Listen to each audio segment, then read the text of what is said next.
Comunicados. I am your very own Jam, and you're currently listening to Conversation, BACOM's very own podcast where we connect, converse, and communicate with our country's greatest communicators. Yes, this is the first episode ng conversation. Kaya naka-off shoulder ako ngayon for this pilot episode.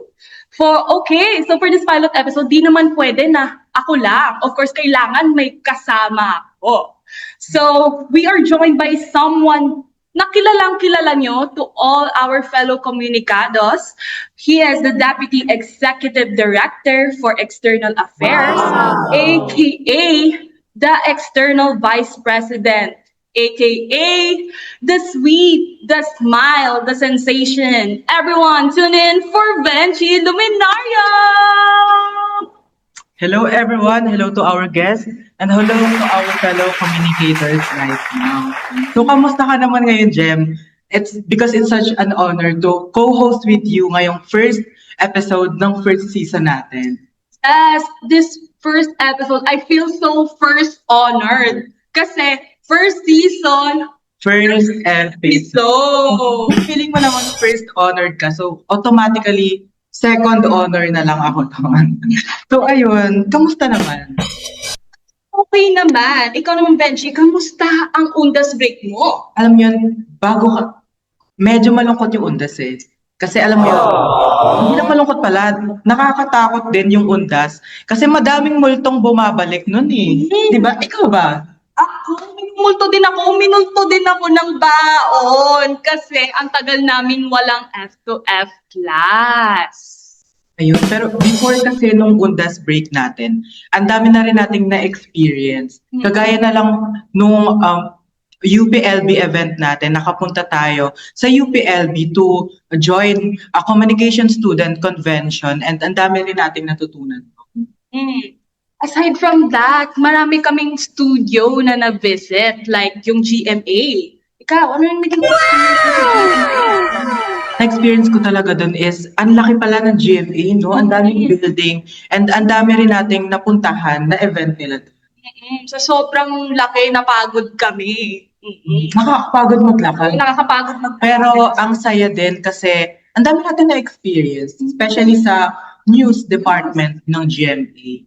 Pero hindi lang kasi tayo sa GMA nakapunta eh. Kasi recently, nakapag-visit din tayo sa TV5.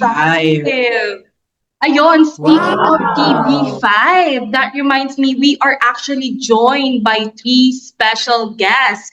Yes, 3, not 1, but 3. So, one of them we have already met na sa studio visitation namin sa TV5. So, please welcome to Sir Adrian Samarita. Hello po, Sir Adrian. You can open your mic. Magandang hapon sa lahat. It's nice to be here, na ma-invite ng mga taga-MCU. Yan. So si Sir Paul, ano siya? A communication desk assistant sa TV5. So, mamaya, later malalaman natin kung ano ba yung ginagawa or ano ba yung trabaho ng isang communication desk.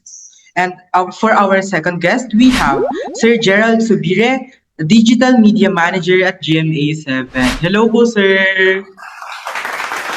Hello. Good afternoon. Good afternoon, Jem and Venchi, saka si Adrian din, no? Siyempre, I'm so first honored din na ma-invite niyo rito, di ba? So, maraming salamat na magkakaroon kami ng chance to share our experiences with you din, no? Ayan, so excited ako. So last, definitely not least, Sir Brian Beleza Azurin. Hello po! Hello. Good afternoon. So, I hope we inspire you with our stories na sasabihin mamaya. So si Sir Brian, isa siyang event and communication marketing specialist at ADP Southeast Asia. Alam mo saan yung Southeast Asia? Feeling ko wala siya sa North, wala din siya sa South. Saan siya? Nasa Southeast Asia kasi siya. Kaya pala. Grabe yung mga guests natin today. Sobrang ano talaga. Very professional and parang successful na talaga eh. So, to our guests, how are you doing today? Let's start with Sir Brian. Okay naman. Actually, pinaghandaan ko. And to Sir Gerald naman po, how are you doing today po? Okay naman din, tulad din ni Sir Brian. Pinagandaan ko din siya, bukod dun sa bagyo na paparating, pinagandaan ko rin tong podcast natin. So, ayan, may bagyo nga pala, no? So, ingat-ingat tayo, guys. Ayun, to our fellow komunikados po, please stay safe. Ayun, to start our to Sir Paul, how are you doing din po? Eto, awa ng Diyos, day off. Ito, pinagdaan ko din kasi nagulat ako, dami pa ng tatanong, mga 25 ata. So, immerse ko yung sarili ko sa sa mga binigay na talking points. So, medyo pinagandaan ko, nagkulong ako sa kwarto. Tingnan ko ano mga pwede sabihin, mga di pwede sabihin. And yun, salamat din sa pagpapaunlak. So, of course, sabi nga ni Gerald kanina, habang ginagawa namin itong podcast na to, may paparating na bagyo, yung bagyong Uwan. So, kahit kung nasaan man kayo, Luzon, Central Luzon, dito sa may baba, ingat, mag-prepare, maghanda, tsaka syempre, mag-ingat na lahat. Ayun. Yes, reminder lang po sa mga listener natin ngayon, to our fellow communication students, and to our guests na stay safe everyone. Start our converse. We're gonna ask questions to our guests today. So, for our first question, tell us about yourself and the field you're working in. So, Sir Paul?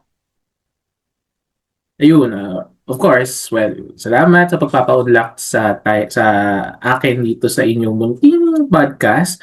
I'm Paul Adrian Samarita. I am a desk coordinator sa TV5, sa News 5, ang News and Information Division ng Channel 5. I've been working for around 7 years kung tama bilang ko, from 2018 and until now, dito pa rin. Tuloy-tuloy, well, 8 years or 7 years rather is a achievement already dahil alam naman natin na ang trend, hindi naman trend, pero ando dun yung dynamic na yung iba mga communicators, so kahit yung mga iba nagtatrabaho in general, tumatagal na ng 3 years, 5 years. So, having myself stayed on a TV network is already a privilege, let alone an honor, to still be included on their roster. Kamusta naman po yung environment sa TV5? Mukha pong healthy siya kasi may mga nagtatagal po na workers or like journalists, and kagaya niyo po sa work niyo, may mga nagtatagal po. So, kamusta na po yung environment doon? Yung work environment naman namin dito is good. Kaya tinawag kami dati, may tagline kami na The Happy Network kasi hindi siya yung swell. Of course, there will be not really toxic, pero talagang there's the pressure of work. Syempre, kapag nasa news, you have the deadline. Hindi output and deadline mo sa amin, kundi output and time. So, sa ibang industries, ang output nila is presentation, clearances. Kami, ang output namin ay presentation, clearance, and time. We need to do our things within the day, in a matter of 4 hours. So, ano doon yung pressure? Pero, regardless naman, our working relationship is good, healthy. Well, of course, nakakapagod yung trabaho. Syempre, well, lahat naman ng trabaho ay nakakapagod. Pero, it will be less tiring with the people that you have. So, pinagpala ako, nakakatuwa na yung mga kasama ko ngayon sa office ay mababait na, batikan pa. Yung mga ibang, share ka lang, yung mga ibang mga katrabaho ko ngayon sa news desk, mamaya explain ko kung ano ginagawa namin, mga matatagal na sa industry. May mga kasama ako sa department namin na dating news reporter kung familiar pa kayo sa ABC5, yun ang dating TV5. So kung naikwento ng mga magulang nyo na, ay, ayan, ABC5 dati, yan yung TV5, yan, ganyan dati. Yung mga katrabaho ko dati, or mga katrabaho ko ngayon rather, ay dating mga on-cam talents. So, yun yung mga batikan, mga veterano, yung mga talagang seasoned journalists. So, ngayon ko lang nalaman na may isa pa palang name ang TV5, which is the Happy Nerd Network. Kasi and from a kapatid, let's move on naman from a kapuso, from Sir Gerald Subire naman. Tell us about more of yourself naman po and your job ngayon. Hi, hello. So, ang ganda makarinig din nung sa ibang network naman, no? Yung si kapatid kay Sir Paul, no? Ayan. So, ang dami nyo pala. Ngayon, nagulat lang din ako. Akala ko tayo-tayo lang. Pero ayan, I'm Gerald Subire, no? So, currently, nasa going 10 years na ako kay GMA. Ayan, so currently I'm working as an AVOD operations manager under the GMA New Media. So, if some of you are not familiar with GMA New Media, kami yung digital arm ni GMA. So, we handle almost everything about digital. So, Facebook, YouTube, TikTok, X, and website. So, yun yung ginagawa namin under NMI. And also, under NMI naman, meron din kaming meron kaming group doon. So, we're called the AVOD team or the business development. So, AVOD naman is ano siya, ibig sabihin nun is advertising video on demand. So, those content, yun yung ginagawa namin is we upload or we manage the OTT or the over-the-top contents. So marami lang jargon, sorry. So mga OTT, yan yung mga napapanood nyo online for free, na streaming. Meron din namang, yun yung sa AVOD. So yun yung mga free, like YouTube, meron diyang Facebook, may TikTok, di ba? May X din, and the website, the full episodes website or any website. And ayun naman, so as an operations manager naman, ang ginagawa ko usually, ako yung nag-foresee sa kabuuan nung AVOD team. So, paano kami mag-strategize, paano kami magka-come up ng isang campaign, paano kami magka-come up ng isang strategy na makakapag-tap ng iba't ibang audience, paano kami kikita ng pera. Yun talaga yung ginagawa namin natin dito, lalo na sa television, sa online. So, ayun. So, basically, umiikot lang talaga siya sa production, strategy, analytic reading, and the revenues. Ayun. Very Gen Z coded pala yung work ni Sir ngayon kasi nag-focus sa digital contents, no? And next naman to Sir Brian. Tell us about yourself and the field you're working in po. Hi, so 9 years na ako nag-work. 7 years sa current ko. I'm a marketing and communications specialist.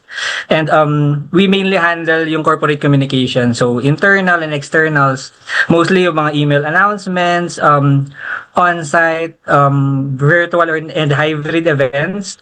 Yun din ang minamanage ko, ini-specialize ko. And also employer branding. We also manage yung social media namin. Meron kaming Facebook and Instagram.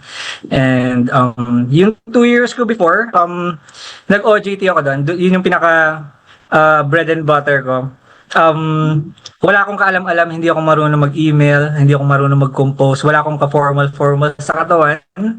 And nagwat ako, tinanggap nila ako for an OJT. So, yun, nasa Lyceum pa ako nun before with Sir Reg. And mukha namang natuwa sila sa akin. So, inabsorb nila ako. Then for almost 2 years, PR agency. So nasa PR and events field ako nun before. And ayun, nag-transition na ako into corporate. So yan. From this, makikita na natin kung gaano ka-broad yung communication program. So, Ang diverse talaga ng mga pwedeng puntahan na way, no? And nabanggit din ni Sir Brian kanina yung LPU and Sir Reg. So for our next question naman po is, as a communication student, graduate po rather, dito nyo po ba talaga nakita yung sarili nyo na nag-work after the college? Or may iba pa po kayong gustong gawin ng mga time na po yun? Let's start po with Sir Paul.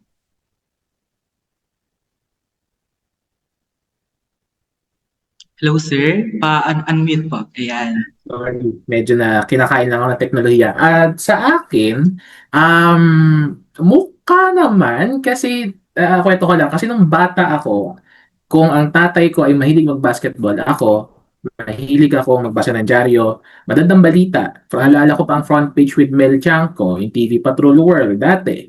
Well, di mo ako ganda katanda. So, pero you get may naabutan ako certain era ng broadcasting and talagang hindi ko ng current events tsaka news. So actually, that trend ng time na nag-apply ako, mainly talaga sa media ako nag-apply. Channel 2, Channel 7, Channel 5, Channel 9 dati. Pero nung time na nag-apply ako, medyo matagal lang yung yung magkaroon ng response sa akin with TV5. Pero kumbaga kung sa tanong na interest ko ba talaga na pumasok sa com, yes. Kasi talaga mahilig na sa current events dati. Kumbaga lahat ng mga kaklase ko dati since elementary, ako pinagtatanungan, oh, may bagyo ba? O ano nangyari sa ganito? Kasi talagang, it's my habit to watch the news. From gabi, siguro nung nagsisumalay pa tanghali news kasi tutok ako lagi. I watch the Tagalog news, I watch the English news, I watch foreign news. So talagang nasa sistema ko na talaga na manood ng public affairs. Kasi siguro I just like the things or I just like to know what is happening all around us sa national, sa politika, sa foreign. Medyo may konti ako interest sa foreign kasi I think it boils down to interest eh. Kumbaga, nakatulong yung interest sa pag-build sa akin na I'm conditioning myself to be this. I'm conditioning myself to be that. So, talagang tinuloy ko na. Kumbaga, I tried na, baka naman merong work na fits my interest. And lo and behold, ito na nga. After a few months, tumawag sa akin ng Channel 5 and TV5 and until now, I'm still here. Nakaka-proud naman na from interest as a kid, nagagamit yun to work naman as an adult. So, again, to Sir Gerald, is this your first po ba, choice nung po kayo? College student. Mhm. Sorry, Alin? Is this your first choice po, communication nung college niyo po? And nakita niyo po ba dati na nag-work po kayo ngayon sa current job niyo noong mga panahon na yun? Okay. Ano ba? Feeling ko na-influence lang din ako ng teacher ko nung high school. Kaya ako nagkaroon ng idea about the communication. Kasi, before kasi nung high school, di ba, pag high school ka, bibong-bibo ka, bida-bida ka dyan, di ba? So, maraming activities, maraming curricular activities. Ako kasi mahilig talaga ako mag-report. Gusto ko yung nagre-report ako sa harap, like may mga Manila paper dyan sa board. Gusto ko nagsasalita. Gusto ko madaldal talaga ako. Kapag may kausap talaga ako, madaldal ako, marami akong sinasabi. So one time, sabi sa akin nung teacher ko na yun, sabi niya, ba't hindi ka mag-reporter? Sabi sa akin nung teacher ko. Then, nung graduation ko nung high school, dun ko naisip na, bakit kaya hindi ako mag-communication or mass comm? Sabi nila, mass comm daw. Ano yan? Pwede ka mag-artista, ganyan.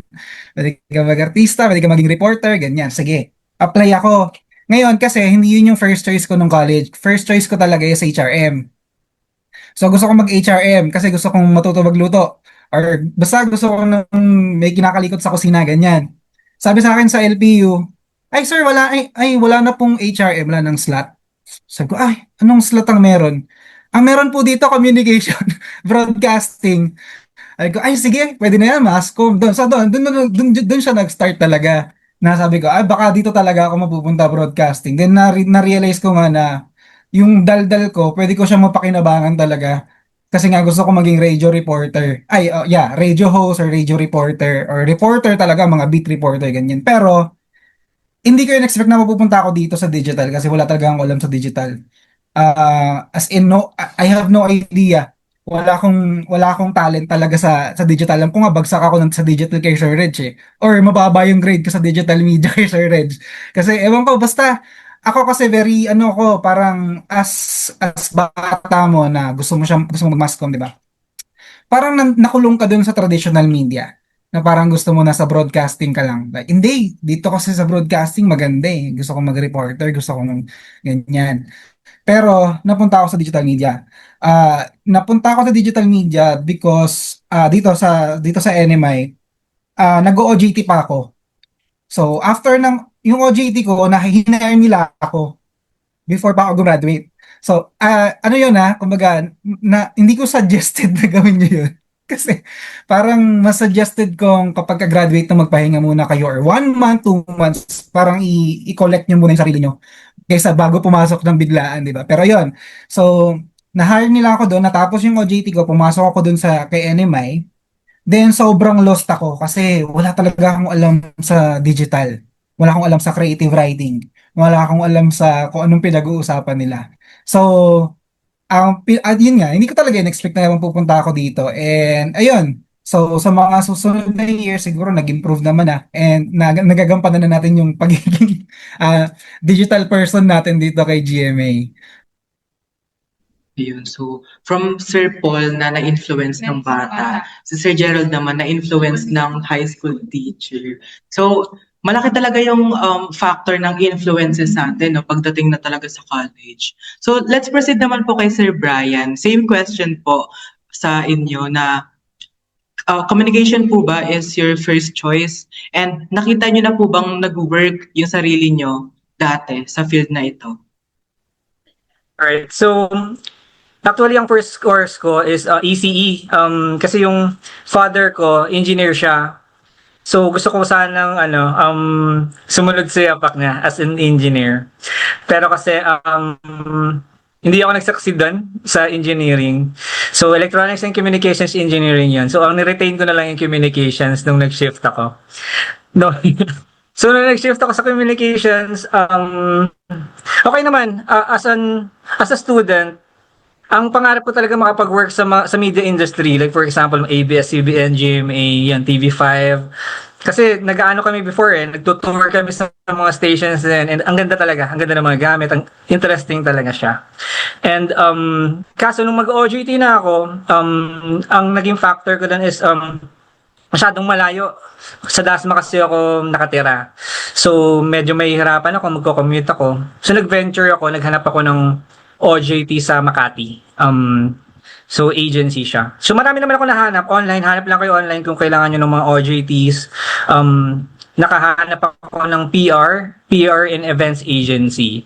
So noon mga admin tasks lang talaga yung mga ginagawa ko during OJT, and tinry nila ako yung writing kasi before meron naman PR sa PR class natin. So mukhang umepek naman yung mga writing natin before. And ayun, napa-venture na ako sa events.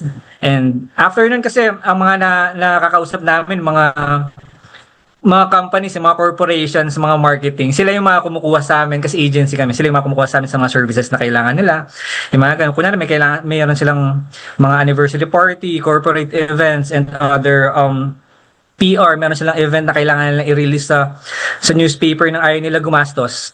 Sa amin sila nag-leverage sa PR namin kasi marami kaming network ng mga media personnel. So, yan, kami naman kinukulit lang namin sila, yan, yung mga media personnel and mga editors na sana ma-publish yung events ganito. Kung maganda naman yung event ng company, for example, malaki talaga siya, like Jollibee, yung mga ganun, talagang pupuntahan yun ng mga media kahit wala siyang bayad, yung mga ganun. So before, yun yung naging work ko. And ngayon, I'm happy na nag-turn na ako ng 7 years sa company namin. And ako na ngayon yung kumukontak ng mga agencies for our events. So, yung mga requirements, yung mga ganun, yun na lahat. Pero siguro ang may papayo ko lang during OJT, lahat gawin nyo kasi nung nag-OJT ako, lahat ginawa ko yung mga financials, yung mga ganun, cold calls, hindi talaga ako nagsasalita, hindi ako nag-English ng kung ano-ano, napa-cold calls ako nun. So yung cold calls kasi yung tatawag ka sa mga iba-ibang companies, yung ganun, tapos ayoko pa naman yung mga rejections yung mga ganun. So wala, kailangan talaga, may mga ganun talaga. Acceptance. And ayun, ngayon naman happy na ako sa job ko for 7 years, and siguro nagamit ko yung siguro sa klase ni Sir Reg, yung dati RTV, kasi nagmamanage kami ng mga tech booth mga ganun. So meron kaming nalaman namin pagtitimpla sa mixer, mga ganun, yung pagkaka-connect ng mga equipment. So yun, naging expert ako dahil sa mga experiences ko from the past. Ayun. So, from story naman ni Sir Brian, no, dapat before work, pabibo na agad, no? Dapat before work, doing the most agad. Kasi may tendency na dun sa OJT pa lang, maano ka na, makuha ka na ng company.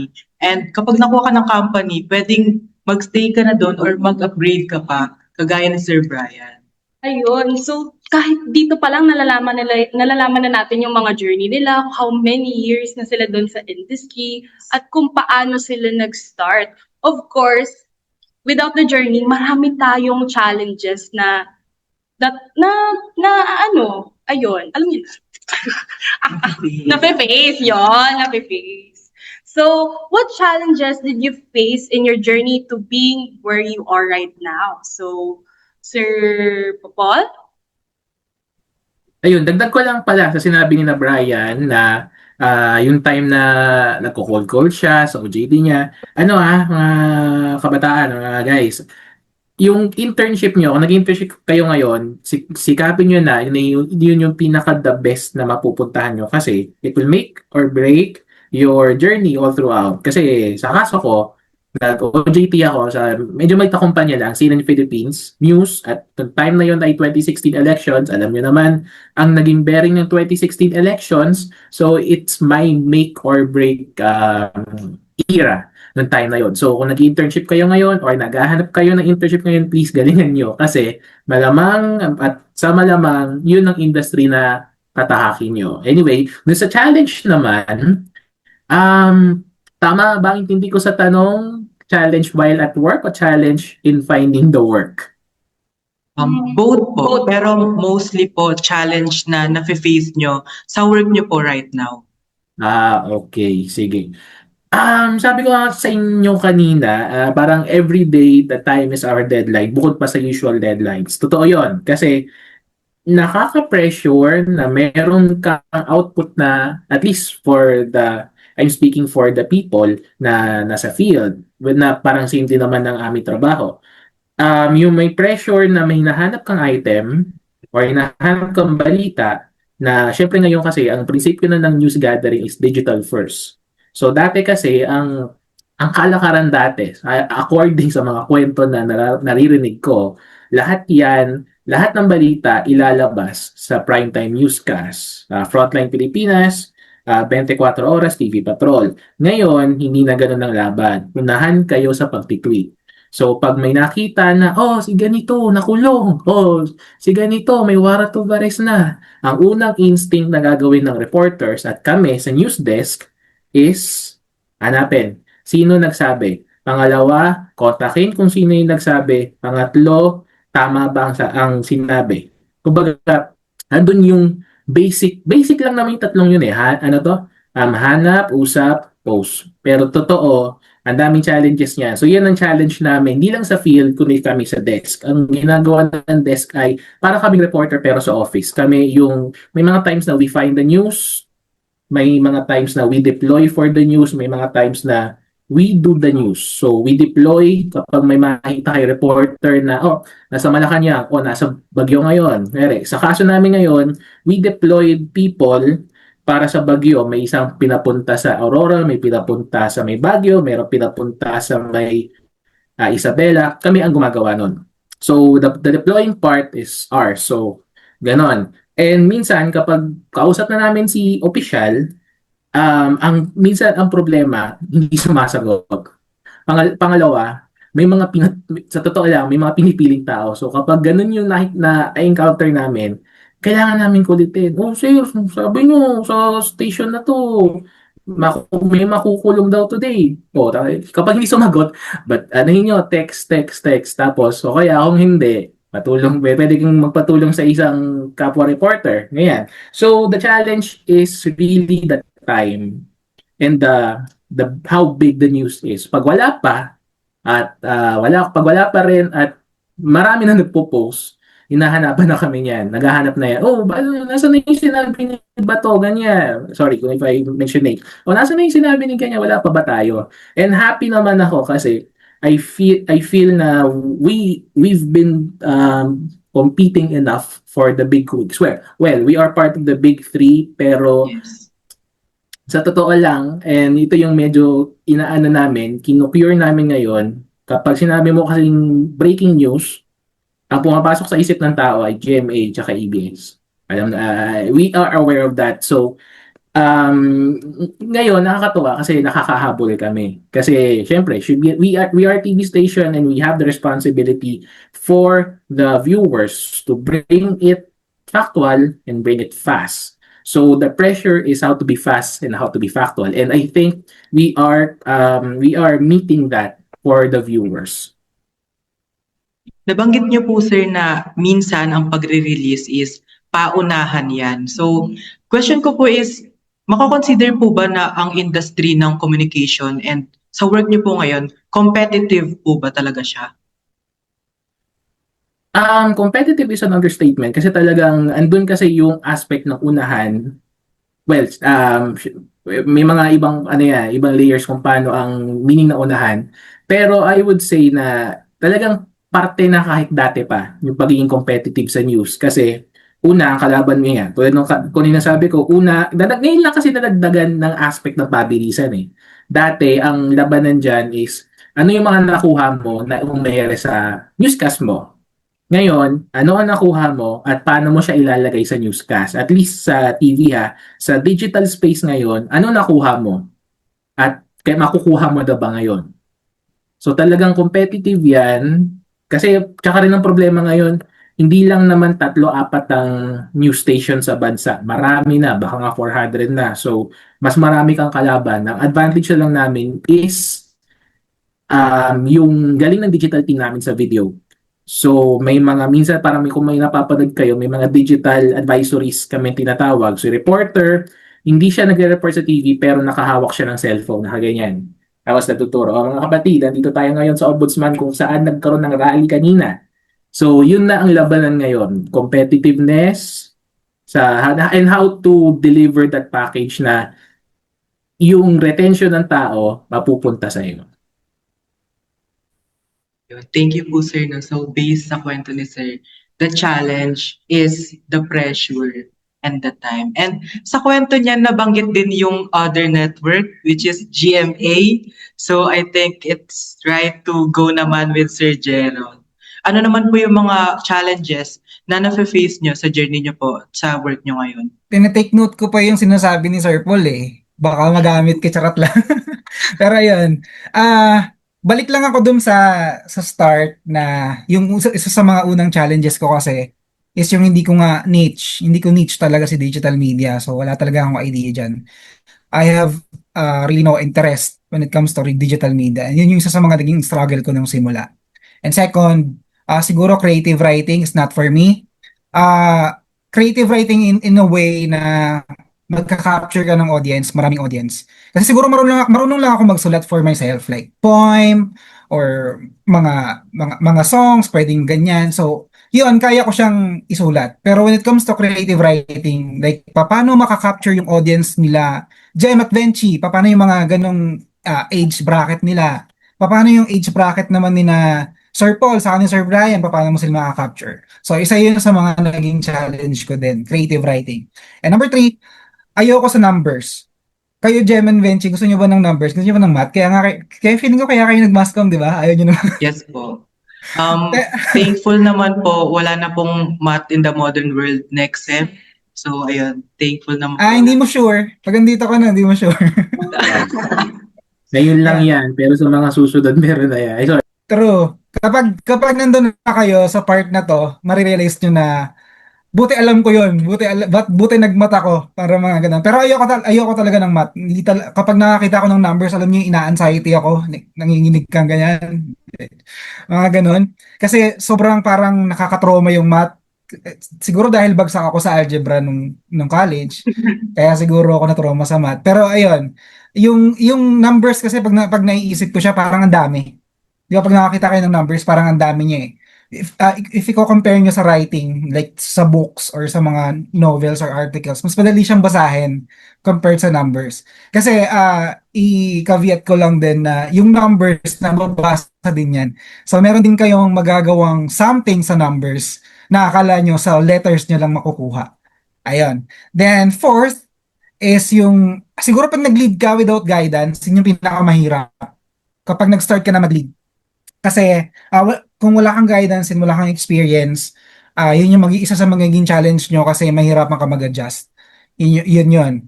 And fifth, dagdagan ko lang yung sinabi ni Sir Paul kanina na yung sa news nga, di ba? Kaya nga siya news kasi bago and kailangan yung pressure na makapag-release ka kaagad ng mga news stories. Isa yan sa mga challenges ngayon. Lalo na ngayon, di ba? Alam niyo naman yung issues natin sa Philippines, di ba? About the flood control project and everything. So, the politics, yan. So, yun nga, ABS-CBN, GMA, TV5, and other networks. Meron may PTV pa, and may other news outlet pa na nandyan. So, ang pressure nun is how can you release a story na wala pa yung competitor mo? So, yun yung isa sa mga challenge. Yun pa lang yung isa sa mga challenge ng layer na yun. Ang second layer is kapag nag-release na, halimbawa, pangalawa ka lang, so, paano mo kukunin yung audience nung first na nag-release? So, dun papasok si affinity and overlap. So, paano pupunta dito si audience ni GMA? So, yun yung isa sa mga challenge din. And number 3, yun nga, storytelling. Isa yun sa pinaka challenge talaga ngayon. Paano ka mag-storytell ng news or mga contents din online. Kasi, ang labanan ngayon, bukod sa recency, is yung kung pagandahan ng angle. So yun yung mga challenge ngayon na nangyayari, especially for digital. And syempre, sa end ko naman, sa AVOD or sa NMI, sa mga challenge namin, is how we can sustain the performance of our channels. Kasi nagbabago-bago yan per quarter. So, siguro alam ni Sir Brian yan kasi nasa marketing siya. So, every end of the quarter, mataas yung binibigay ng advertising. So, kailangan pukpok tayo dyan. So, yun yung mga challenge din na iniisip namin. So, kapag, halimbawa, March, mataas ang advertising cost niyan. So, lahat sila nagbibigay. So, mas marami kang nabibigay na content, mas marami kang kikitain. Then, pagpasok ng April, wala na yan. Wala nang money dyan. So, paano ka makaka-recover after that? So, yun lang yung mga challenge na na-experience ko currently ngayon. Hindi, meron pa pala ako currently AI yung sa mga giging challenge ko ngayon. So, paano namin i-adapt yung AI sa workflow namin. Kasi, syempre marami na rin gumagamit ng AI ngayon. Pero, dapat ginagamit ng AI sa tamang pamamaraan. Hindi siya ginagamit sa fake news or sa mga ginagawa sa iba, 'di ba, na parang wala na tayo, hindi na nag-check yung ibang tao ng credibility basta may nakita lang sila. Though it is AI created, hindi na sila nag-check. So yun yung mga challenges ngayon na experience namin for GMA NMI. So, ang dami rin palang challenge na ma-face mo, no? For Sir Gerald's story, parang ang challenges niya is adjusting or adapting to the modern technology or guidance, and most importantly, mathematics. Yung isa sa mga challenges. Ikaw ba? Gusto mo ba sa math? Yeah. Same. Ayoko din sa math. Nakatos na nga tayo. Ba't naman i-reveal yung grade? Pero ayun, moving on naman tayo kay Sir Brian. So, what are the challenges po yung na-face? Alright, so ang naging ulang challenge ko before, kasi pre-pandemic, ang mga events natin puro on-site lang share. So, yung company namin, pinag-work from home kami nung nag-pandemic na. So, doon na nauso yung mga work from home. And ang challenge kasi namin before, paano ka makakapag-conduct ng events kung nasa bahay ka? Kasi dati puro on-site lang yun eh. May mga venue lang kayo, setup lang kayo. So, nag-provide naman yung IT namin ng mga software. Like for example, ito yung mga Zoom. Doon lang nauso yun eh. Sila Zoom, yung mga online virtual platform. So, ang naging challenge ko before is kailangan maging expert talaga ako doon sa mga virtual platforms na yun. Kasi I'm directly supporting ako sa GM yung general manager nung sa Philippines. So, mainly yung mga events na kinikater namin is mga town hall, yung ina-address niya yung mga data na updates about the company, tapos i-update niya yung sa mga employees namin kasi mostly mga employees yung clients namin eh. So ganun yung nangyayari. So naging challenge ko yun na dapat aralin mo, dapat magaling ka. So nagtagumpay naman, okay naman, nag-succeed naman. And ang naging pangalawang challenge naman doon is nung nag-return to office na, nag-hybrid na eh. Ano na, nagbabalikan na. So, na-master ko na yung virtual. Ngayon, kailangan mo na ngayon masterin paano yung hybrid setup, yung may mga on-site attendees, tapos kailangan magbo-broadcast din yun sa mga naka-work from home. So, inaral din. Kailangan mo lang talaga siya aralan. So, ang maganda sa company namin, nagpo-provide sila ng enough resources. So, kung meron kang kailangan na equipment para mapaganda yung trabaho mo, mapadali yung trabaho mo, pwede mo isa-discuss sa manager nyo, sa director ninyo. Gagawa nyo ng business case yun, ng justification. And, marirequestan yan. Like, for example, nito, recently, nakapag-order kami ng Sony na mirrorless na DSLR. Ginagamit namin siya as webcam sa mga virtual events namin. Lahat ng maisip mo, kailangan ng justification para mapadali yung trabaho mo, magagawa yan. Ganun siya. So, bago ko naman na-encounter yung mga challenges na yun, itong company ko kasi for 7 years, night shift siya, graveyard shift. So, naging challenge ko talaga yun kasi from morning ako na 8 to 5, yung mga normal na rush hour na i-encounter ko yun doon. So, nag-try ako ng night shift. Ang pinaka-challenge ko is, puyat na puyat ako. Hindi ako sanay matulog ng umaga kasi ang liwanag eh. So, yun. So, ang unang-unang naging adjustment ko is, bumili ako ng aircon, gano'n nag-invest ako sa aircon, sa mga kortina na, ayan, yung, nakalimutan ko yung tawag, pero, yan, yung talagang madilim. And, yun. And before kasi nag-workout ako eh. Naipapasok ko pa yun sa routine ko. Nung nag-night shift ako, parang wala akong kalakas-lakas. After nung shift ko, kasi 8 p.m. to 5 a.m. ako. After nung shift ko, tulog na lang, ganun lang, wala na akong nagagawa. Then, siguro after 2 to 3 years, kasi ngayon 7 years na ako. After 2 to 3 years, nakapag-adjust yung katawan ko, mas na-enjoy ko siya. Kasi for example, mag-out ka nung 5, 6 o'clock nasa Dasma ka na eh. Mabilis lang ang biyayeng Makati to Dasma, mga 45 to 1 hour. So, madami ka pang magagawa, madaming errands. Like for example, yun, na-insert ko yung workout ko, na-insert ko kung yung mga pet ko, lahat ng klase ng errands until 11 a.m. to 12 noon. Then 1, matutulog ako, gigising ako ng 6. Okay na sa akin 6 to 7 hours na sleep. Ayun, kapag adjust naman yung katawan ko, na-overcome ko naman yung mga challenges na ganun. And grabe din talaga yung effect ng pandemic sa atin. No? Lahat ng industries is nakapag-adjust from face to face, nagkaroon na rin ng virtual, and after nun, hybrid na. Kagaya ng podcast natin right now, conversation, na online lang, pero we get to connect with other people pa rin.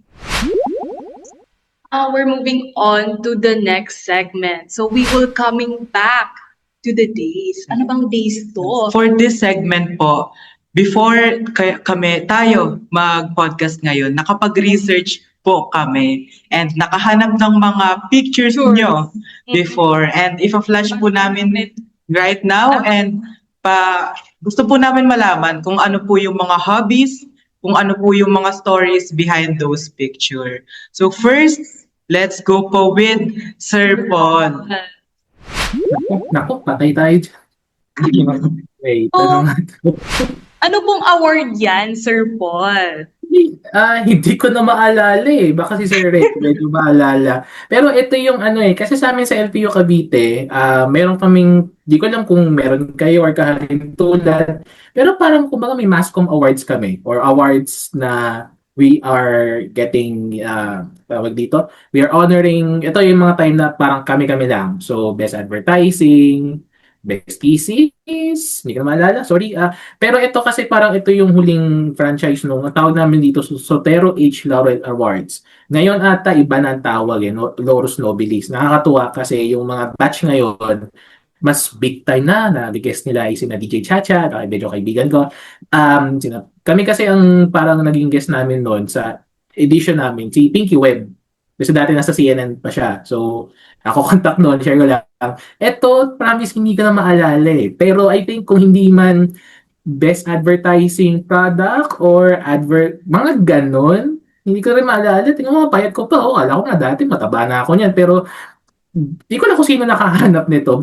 Bakit ito? Ang dami-dami kong picture na pwedeng i-ano sa inyo. Pero yon, ayoko, siguro ng time na yan kasi I think first year, second year, hindi pa naman ako mahilig pumustura. So, naghanap pa ako ng, ano ang tawag dito, polo, kurbata, tapos yan. And, ay, well, kumbaga, it's a fun time. Siguro dyan din yung time na ginagalingan ko lahat kasi hindi naman tayo sipsip pero kumbaga we like to perform talaga na yung tipong ay sige galingan ko let's I will do my best.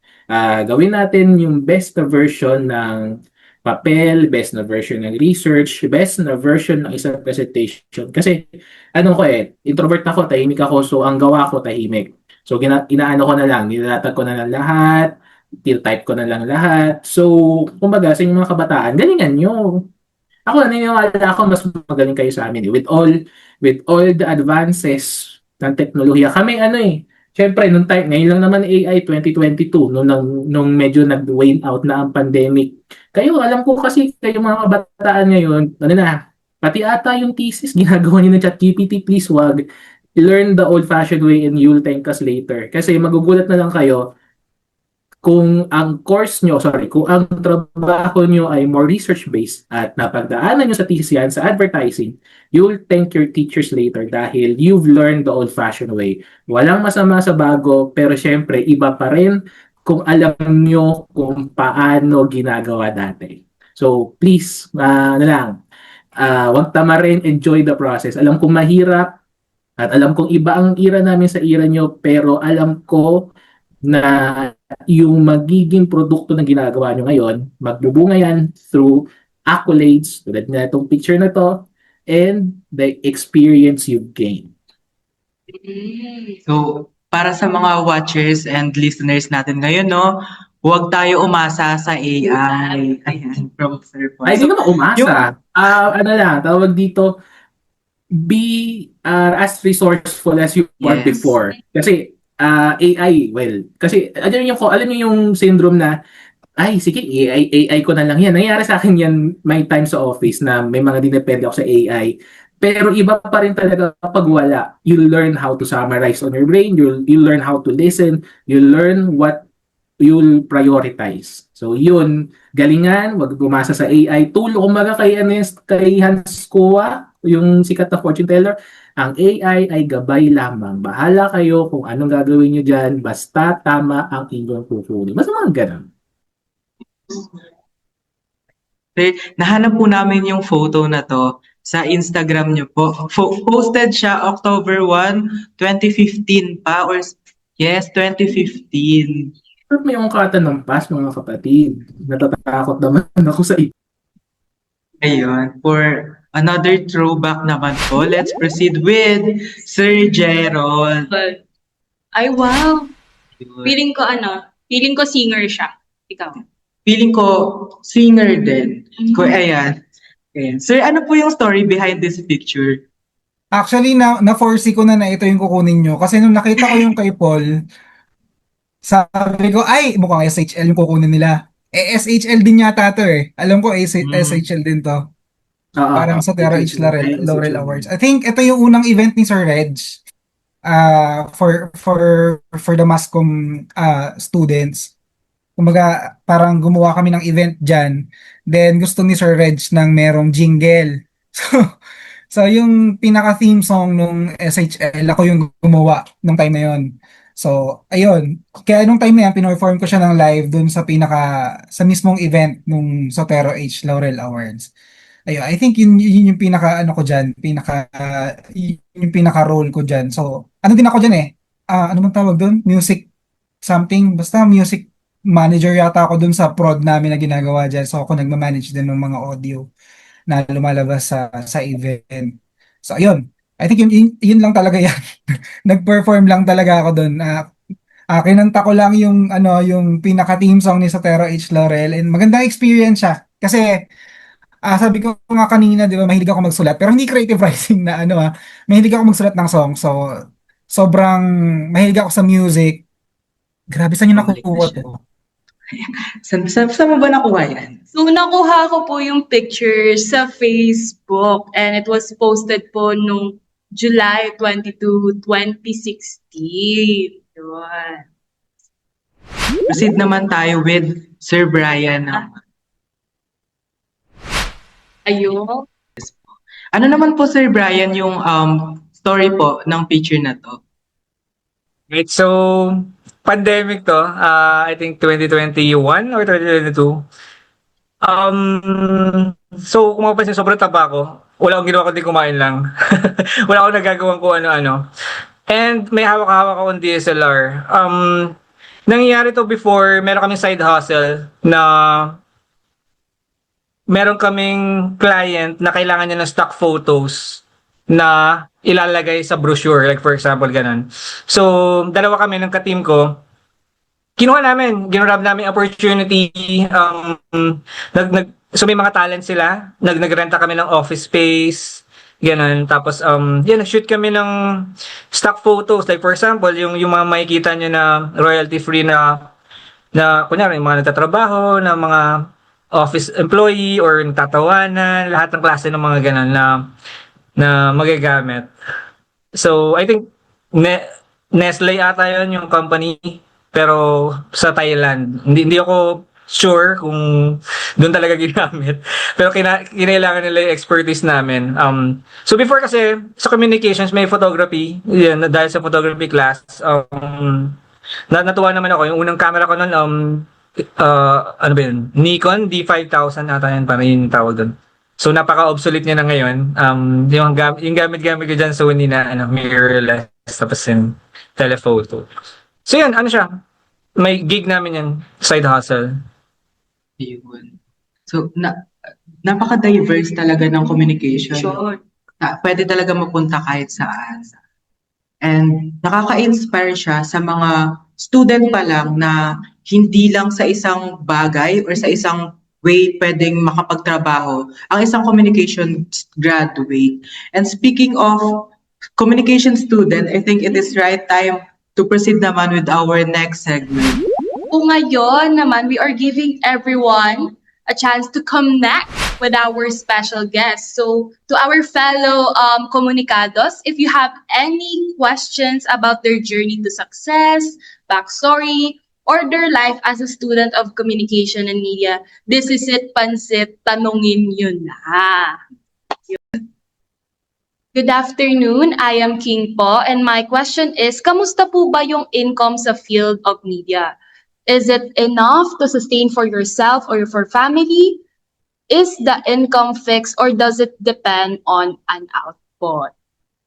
So, Sir Paul? Alam ko naman na ako ang sasagot nitong para sa akin, sa industry ko yung tanong na yun. Tingin ko naman, I am confident to say na mas mayaman tong dalawang guest natin kaysa sa akin. Kasi I'm not saying na mababa ang media, pero it's meager. Hindi ko kayo din-discourage, pero that's really the reality na it's enough. Hindi siya yung tipong makakabili ako ng flood control project, hindi. Mapapakain tayo na malinis, bibili natin yung mga gusto natin, so mainly it's okay. Yes, it's enough to sustain myself and my family. Nagbibigay ako at least for a certain month. For myself, yes, pero syempre in this economy, lahat tayo ay may mga challenges sa financial natin. And is the income fixed or does it depend on output? Case to case, pero sa kaso ko, ang anuhin ko ay, I'm a regular employee sa TV5. Dalawa yan regular and talent. Kung aware kayo sa dynamics ng media employment, ganun ang setup ng isang kumpanya. Meron silang permanent employees, yung mga regular na tinatawag, yun yung usually na merong benefits. Yun yung merong mga leave credits, yung mga may konting bonuses, 13-month, 14-month, yung talents, usually, I'm not saying lahat, usually wala, performance-based. So, sa kaso ko, I have a fixed income na sa ngayon ay medyo natutuwa naman ako kasi sa lahat ng pinagdaanan ko sa kumpanyang to, I feel that I am rewarded with what I have. Nakakabigay ako, nakabibili ko yung kailangan ko, nabibili ko yung gusto ko. So it's enough for me. Then sa mga iba, mga ano yan, output base. May mga kilala ko sa ibang stasyon na pag wala silang karira, tawag namin sa mga reporter na walang story, pag mga walang karira, minsan wala silang bayad. So, syempre, ibig sabihin nun, yun yung drive nila para makahanap ng story. Kahit simpleng pagtaas ng presyo ng bilihin, ikinaaray ng ilang consumer. I'm not saying it's a last resort story, pero at least they have a story na babaunin na pabalik, ere, and dun sila kikitain. So, yeah, case to case. Pero alam ko naman na kung gusto mo yung ginagawa mo at kung talagang dedicated and invested ka na mapabuti yung dunong mo, maging mas wise ka pa, talagang yung tulong mo with the company and to the society, alam ko na darating yung pera. So, let's proceed naman po to other side of communication, sa marketing side naman po with Sir Brian. So, sa tingin ko okay naman. You can negotiate kasi sabi nga nung kaka-speech lang kasi nung GM namin sabi niya be the expert and you will be indispensable. So, yun, kung gagalingan mo sa field mo, mane-negotiate mo kung ano yung worth mo yun. Ikaw yung pag-aagawan ng company, parang ganun. Depende sa galing mo. Kasi, isipin mo lang, for example, kunwari, nag-leave ka or wala ka sa office, tapos meron bang nangyayaring events na nawala ka, parang ganun, na kaya ba nilang tumayo na wala ka, parang ganun. So, ayun, be indispensable. And, yes, kaya mo naman i-negotiate yun, pero pag fresh grad ka kasi, hindi ka talaga dapat mag-expect na mataas Mag-i-start lang talaga yun sa baba. Then, kasi papatunayan mo pa yung sarili mo Papatunayan mo pa yung sarili mo. Titiisin mo yun. Titiisin mo yun na ganun. Pag patunayan mo na yung sarili mo, try mo mag-venture sa iba. Try mo mag-try ka ng ibang company or gano'n. Hindi ko naman nila-encourage na maging hopper kayo, pero i-try nyo. Kasi dalawang companies pa lang ako Yung first ko, yung sa OJT, then yung sa 7 years. Pero, yun, mag-try kayo ng iba. Tapos, mani-negotiate naman yan. Then, yung company kasi namin, meron siyang sa marketing and communications, meron siyang yearly appraisal. May ganun. So, tapos may FPR, yung depende sa performance mo, mga ganun. Actually, maganda yung company namin, nag-hire kami, if ever. Hard sell. Nag-hire kami ng mga ganun. Pero BPO company kami, pero I'm part of the marketing and communications under HR. Pero, ayun, nag-hire kami ng, kahit nga hindi graduate ng kahit high school grad, tumatanggap kami, basta ako na magaling. Tinatry namin kasi meron namang regularization period, may 6 months naman, ganun. So, ayun. So, ang ganda din ang sinabi ni Sir doon na mag-i-start ka talaga sa babae and from there, kailangan mo lang galingan. Galingan mo lang ng galingan para maging successful naman. And for our next question po, good afternoon po, I am Diana and my question is, if you could relive one moment from your college days in your chosen field, what would it be and why? So ayun, let's go back po uli sa college life niyo po. Let's start po with Sir Brian. One moment, siguro yung nag-create kami ng thesis. Kasi hindi ako masyado seryoso nun Kasi ang thesis namin, ilan ba? 4 kami magkaagrupo. Pero yung, aminado ko yung contribution ko doon hindi ganun kalaki. Parang gusto kong i-relieve gusto ko malaki ang ambag ko doon. Parang ganun. Gusto ko yung ganun Gusto ko kasi, yung marami ako na isasagot sa panelists, yung mga ganun. Kasi magagamit mo yun sa trabaho mo Yung kapal ng mukha, yung ganun. Magagamit mo siya yung confidence mo kasi ano siya training ground talaga siya na pag humarap ka sa mga panelist, para kang humarap sa mga employer mo, sa mga boss mo. Na kung paano mo ipe-present to, yung mga ganon, kung paano mo, kung meron kang, for example, meron kaming upcoming 15th anniversary party, haharap ka sa mga bosses eh. So, yun, ipe-present mo kung ano yung meron, bakit, kailan, yung mga ganon. Tapos, parang thesis defense yun eh. Tatanungin ka lang, bakit ganito, bakit ganyan, ang daming ganon. So, yan, gusto ko lang i-relieve yun na sana pala mas sineryoso ko yun, yung thesis. Pero, yan, nakaka-enjoy siya. Magagamit mo siya sa job interview, pag nagpe-present ka, tataas yung confidence. Pine-prepare talaga tayo ng college, no, for the future, Sa real world. sa real world. Yun, kay Sir Gerald, ano po yung one moment na i-relieve mo? Ano ba? Sa thesis kasi, napagalitan lang kami ni Sir Reg eh. Parang, di lang kami pinansin, ganun. Mga nagkaklase siya tapos masungit. Charot lang. Baka pagalitan. Ganun. Pero gusto kong relieve talaga yung production days. Kasi, nung production days kasi talaga may pressure siya. So, may pressure siya, pero syempre, mga kasama niya, mga friends mo, classmates mo, masarap siyang gawin. Unlike sa pressure ngayon dito sa field, dito yung pressure kasi ngayon sa field, marami nang nakasalalay sa iyo eh. Pero during those like production days pa lang, parang para kayo lang din yun eh. Gusto kong i-relieve yung ganung moment kasi yung feeling na happy pressure siya, happy stress siya, yun yung masarap gawin eh. Saka ang ganda kasi kapag na-fulfill nyo yung project na yun or yung prod na yun together with your team and with your classmates. Sobrang sarap sa feeling no na nakakamiss talaga siya yung mga ganong production days during college. Then syempre alam mo pag maalala mo siya like ito nga nagawa ko nga to before eh, ba't ako susuko ngayong nasa industry na ako, nagawa ko nga to nung college ako. Parang ganun. Yun yung pinaka gusto kong balikan talaga yung mga production days namin. Sleepless nights, kung yung gabi ka uuwi kasi nagpupukpok ka ng backdrop, nagpipintura ka ng stage. Yun yung isa sa mga magandang experience talaga ng prod namin. Hahanap ka ng sound system, babaratin mo sila, ang budget nila 15,000 pero babaratin mo ng 5,000, mga ganon. Yun yung nakakamiss talaga na during my college days. Then, ang isa dun sa pinakamaganda dun, yung kasi kasama mo yung mga parents mo sa event. Kasi invited din sila eh. Minsan invited sila. May mga friends ka outside na invite mo sila. Siyempre, nakakatuwa na nakikita nila yung future mo on that day na parang, ito siguro gagawin ng anak ko in the future. Makikita mo yung smile nila, siyempre maganda yung sa grades. Yun din, yung sa grades din, maganda rin talaga yun.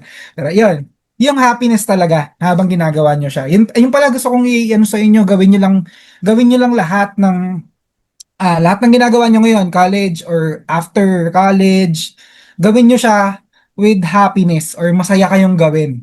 Basta pag ginawa nyo yan ng masaya, susunod sa inyo yung income. Susunod sa inyo yung income. Basta galingan nyo lang. Ang sabi nga doon, di ba, manifestation and success takes perseverance and patience. So, kayang-kaya yan. Yes. Ayun. Manifestation and success takes perseverance. Yes. From thesis naman to production, how about naman kay Sir Paul? Medyo halo ko kay Gerald at kay Brian. Yung thesis, well, actually, ang pinaka gusto kong i-leave talaga is yung OJT kasi hindi naman sa mamayabang. I mean, I'm just telling this para lang din aware kayo. Nakakatuwa na mag-OJT sa isang industry na gustong-gusto mo, which is news. And sa awa ng Diyos, nakapasok ako sa isang munting kumpanya na CNN Philippines. Especially noong 2016 elections kasi andun lahat ng pressure. Well, bisa ko yung kwento. Sa kami, sa public affairs, and kami ay ginawang part ng isang parang talk show with Christine Jacob and Rachel Alejandro. So, hindi kami part ng pinaka-news, pero kapag may times, kami yung tipo, kailangan namin ng talent na mag-reenact. Kami yung nilalabas. Pag kulang sila ng parang kunwaring interview, ito si Paul, pwede nyo kausapin regarding on this topic, on cam, ganyan. So, kumbaga, Yung mga hindi ko nagawa ngayon, nagawa ko dati. So, kumbaga, internship should be fun. And I think I've had the best fun na naranasan ko. Especially nung VP debate, kung naalala nyo yan, nandun si former Vice President Lenny, si Presidente Marcos, nandun din. Kung naalala nyo pa yung, I think, ito ata yung isa sa pinaka most watched na video ng CNN Philippines sa YouTube na lahat lahat ng tao, yun ang praise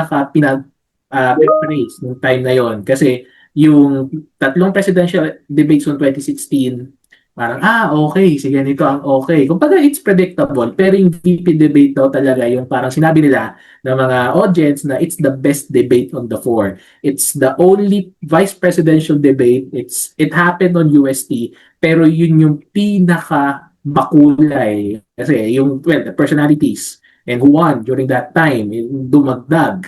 And talagang grabe yung reception ng tao and nakakatuwa na I've been part. CNN Philippines during that time was the smallest news organization. Nung time na nandun ako, they are soaring. Every week, may mga bago silang pinuproduce na programs. Every week, they had big ticket or big persons na in-interview. Naalala ko, andun pa ako ngayon nung tinawag or in-interview ni Pinky Webb si then President Noynoy Aquino. It's an exclusive interview. Then nung napanood ko siya, grabe yung hindi naman sa yabang pero nakakatuwa na I've witnessed this firsthand. Na ito yung storya nung time na yun. Taga-news na talaga ako si Baran dati, no, yung utang. Yung sinabi niya, yung mga sinabit niya ng mga salita, dito tayo pumunta. Kayo na bahala if it's for the better, for worse, pero lahat konektado. Napunta na sa kasaysayan and I am happy and I am blessed, for better, for worse, kayo na bahala, na nakita ko yun first hand. So, yun yung isa na sa mga gusto kong balikan. Yung prod, isa rin yan sa mga gusto kong balikan dahil dati akong editor ng bayan. Pag alam na kagrupo ako, magandang edit, di sa pagmamayabang, pero iba daw, allegedly, ang edit ko, maladokyo daw, na parang sabi ni isang prof namin dati, ang ganda ng edit nyo, parang pan-TV. Ang ginawa ko lang naman doon, pinagtagpi ko lang interviews, hindi ko hinayaang may dead air. Kumbaga parang, gulat lang ako na basic lang. Ang basic lang, pero natuwa yung prof namin at that time. So, marami. Pero yung two na yun, yung dalawa na yung pinaka-memorable sa akin. Ang diverse talaga din ng experience as a com student, no? Dami ring pwedeng ma-experience, pwedeng magawa. And now for the last question. Ayun. Good afternoon po. I am Sophia. What common mistakes do young professionals make when they begin their careers and how can they prevent them po? Okay, to Sir Paul po. Common mistakes, siguro both sa industry ko at bilang empleyado. Sa industry is takot tayo magkamali. Well, kasi mabibembang tayo. Bembang ay pinapagalitan. That's the true definition. Please, kabataan, huwag kayo masyadong papadala sa mga bago. Itama natin ang wikang Pilipino. Anyway, kasi yung dati ng mga bago, hindi naman lagi akong pinapagalitan, pero takot ako magkamali. Kasi yung thinking ko ng pag-isip ko na nasa news, bawal magkamali. Pero ang na-realize ko sa pagiging takot ko sa pagkakamali, doon ako nagkakamali. Naalala ko, napagsabihan ako na kasi nung time dati, ng mga bago, ako yung nagko-collect ng mga walang pasok. So kung may nakikita kayo sa news namin, na walang pasok sa Caloocan, walang pasok sa Quezon City. Nung mga bago ako, nagpresenta ako. Hindi mo sa bida-bida, pero at least tulong. Nag-collect ako, nagpatulang ako saan maghahanap. Sa mga LGU pages. Ganun na yun mga tweet. Tawag dito. Kasi dati, ngayon, sa school.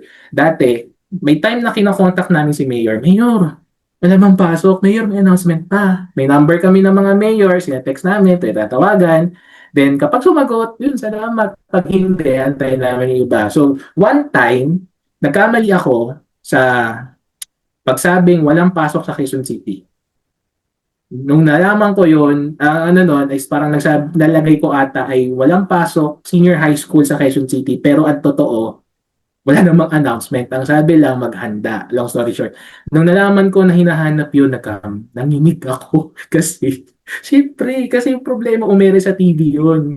Buti na lang, time na yun, wala pa masyadong nanonood ng newscast ng Channel 5. So, konti lang ang nakaalam. Pero yun, nanginig ako. So, syempre, bilang taga-news at tawag dito, we need to be accountable for actions. Sabi ko, ma'am, sorry po, nagkamali ako ng tingin. Ang naging reaction sa akin, sige, pero sa susunod i-double check na.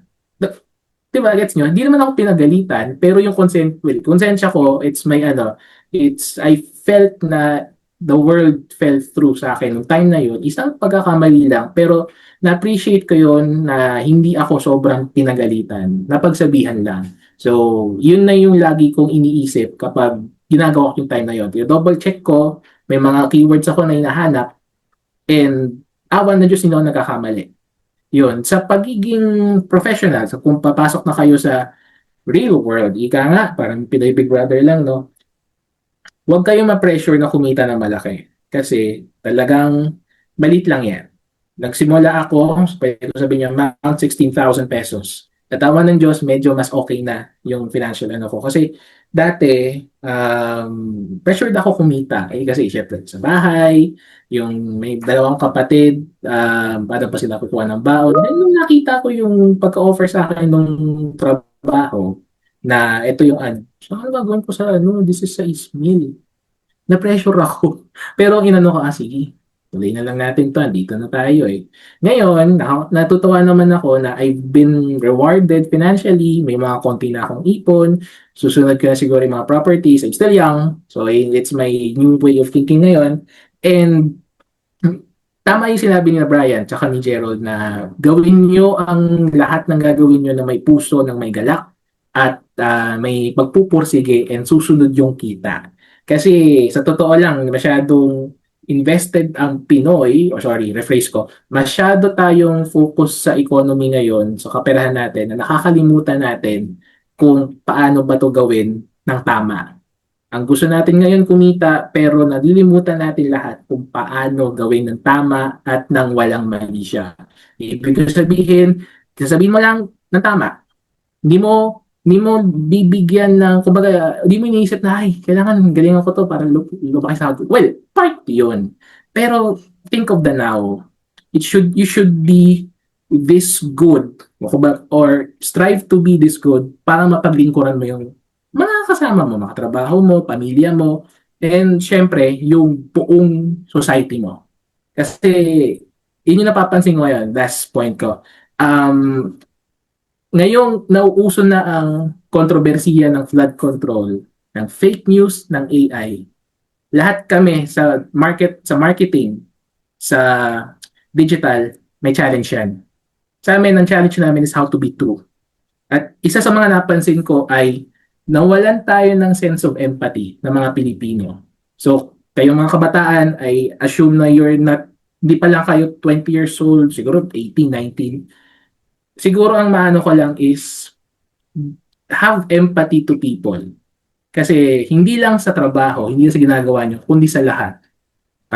Kung kaya nyo magpasensya sa daan, mas maganda. Kung kaya nyo pagpasensyahan yung mga kasama nyo sa bahay, mas maganda. Kung kaya nyo galingan sa gawa nyo, mas maganda. Isusunod na yung pera. Basta galingan nyo at siguraduhin yung tama. Kasi lahat yan, it will pay off siguro in 10 years, gaganda career nyo, and you'll have that very, very good reputation na, ay, etong taong to, ang laki ng, kumbaga, he or she practice a life of integrity and empathy. And ayun yung isa sa mga parang ang sarap na thinking ngayon. Huwag matakot magkamali. And empathy first before the income. Ayun. So for Sir Brian naman po.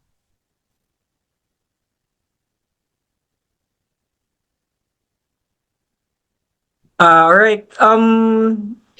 Unang-una, huwag ka mahihiya sa mga young professionals, yung mga nagsisimula pa lang. Huwag kang mahihiya kung ano yung mga available, kung ano yung mga pinapagawa sa'yo, ano yung mga dapat pwedeng gawin mo. Kasi ano yun eh, kahit hindi yung nasa job description mo, gawin mo siya kung pinapagawa sa'yo ng boss mo or katrabaho mo. Kasi one day magiging skill mo yun eh. May ilalagay mo yun sa resume mo. Like for example, wala namang budgeting sa communications, parang ganun. Pero nailagay ko siya sa resume ko, na naidagdag ko na marunong ko gumamit ng Ariba. Yung Ariba kasi ano siya, para siyang online platform na nandun yung mga vendors, ganun. Tapos pwede kang mag-request ng budget, mga ganun siya. So, nailagay ko yun sa skill set ko. Yun, lahat ng pwedeng gawin nyo. During OJT or yung pag new hire pa lang kayo, yan, wag niyo sabihin na, ay, ito lang yung nasa job description ko. Lahat gawin niyo kasi yun, mag-invest kayo sa growth ng sarili niyo. Tapos marami namang available na mga certifications online. Yan, ang may papayo ko lang din, aralin niyo yung maging proficient kayo sa Microsoft Office. Sa part ko yung mga Word, PowerPoint, Excel, gamit na gamit yan eh. Outlook. Yun. Mag-invest kayo sa sarili ninyo. Sir Gerald. Next po kay Sir Gerald. Ayan, feeling ko nasagot na nila both yung yung yung, yung karamihan naman ng common mistakes. Pero ako based lang siguro sa experience ko, ano lang, I think kapag bago ka pa lang sa industry, you have to ask. So wag mahihiyang magtanong. You have to learn. Dapat matuto palagi.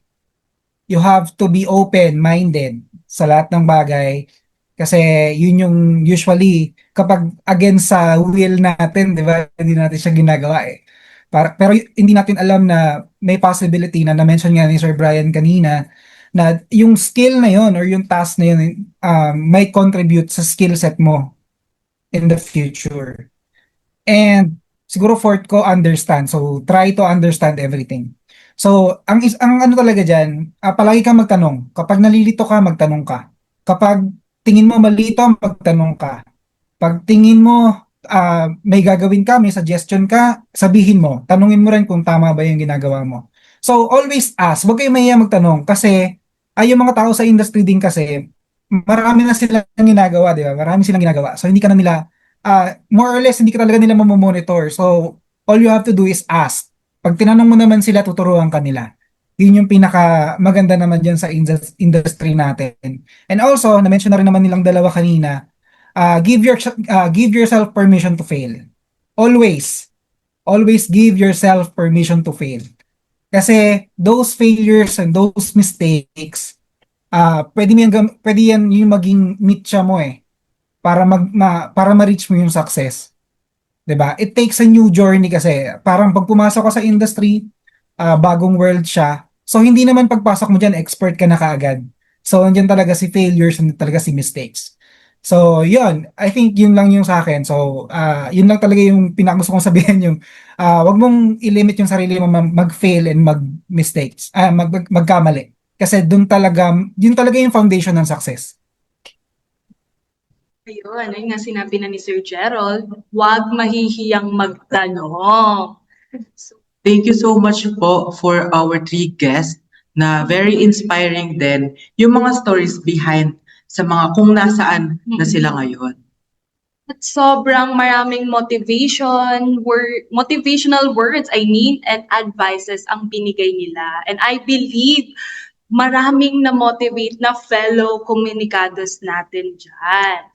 So, We would also like to thank the participation of our fellow communication student for being in this first episode. And also, thank you din po sa mga guests natin, Sir Brian Azuri Sir Gerald Subire, and Sir Paul. Thank you so much po for accepting our invite to be the very first set of guests sa ating conversation podcast. Ayun, so yes naman, itong podcast na to, it comes to an end. Parang, Tapos na ba? tapos na ba? Sayang, ang dami pang pwede pang pag-usapan. Ang dami pang pwedeng halungkatin.